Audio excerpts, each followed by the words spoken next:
You can think of the practice of humanism as a constellation in the sky, little beads of light that are interpreted in ways that are personally meaningful, yet always seen within a shared sky.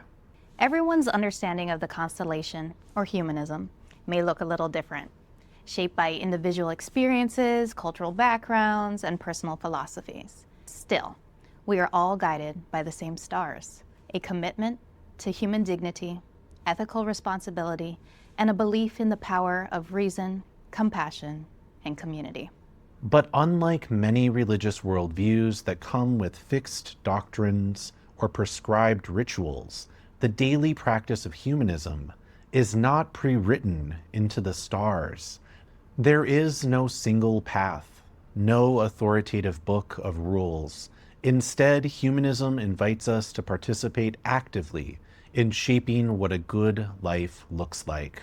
It is a self-directed, evolving path, one that sees ethics not as absolute decrees, but as shared commitments formed in conversation with others and tested by real-world consequences. Charting your own moral course can be more challenging than following a pre-written script, but in requiring yourself to live with intention, think critically, and act compassionately, it can also be more rewarding.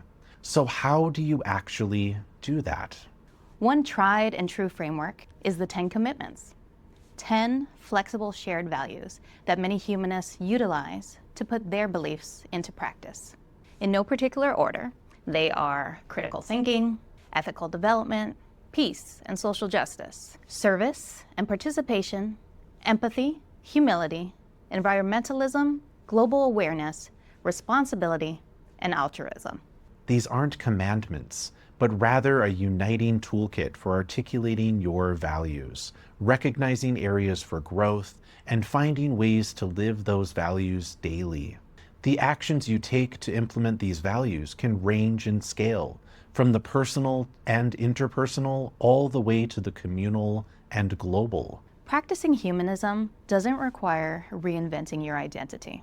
It's likely that you are already living out humanist values through your actions every single day. And just recognizing that can be a source of pride and deepen your connection to humanism. You do not have to belong to a humanist group to live a humanist life, but joining one can help. Communities, organizations, and online forums offer a structured space for expanding your worldview and connecting with people from all walks of life. There may also be spaces for discussion, celebration, mutual support, and many humanist-aligned congregations host weekend services or weekday programs. Some even offer life cycle services like weddings and memorials, led by humanist chaplains and celebrants. And many of these groups work to defend human rights, promote secular values, and translate humanist ideals into real-world impact. You can also deepen your humanism by engaging with humanist thought. There's no fixed reading list, but there are powerful books and ideas out there on everything, from ethics and consciousness to history and human rights. The American Humanist Association's Humanist Studies program is one great resource. At its core, humanism calls us to be good for goodness' sake, not for any afterlife or external reward, and not for recognition, but because we understand the impact our actions have on others and our ability to control that impact.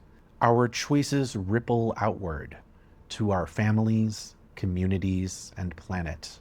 Living a humanist life in the day-to-day means making those choices, both small and large, with care, and ensuring that these actions, stacked together over a lifetime, will leave the world just a little bit better than you found it.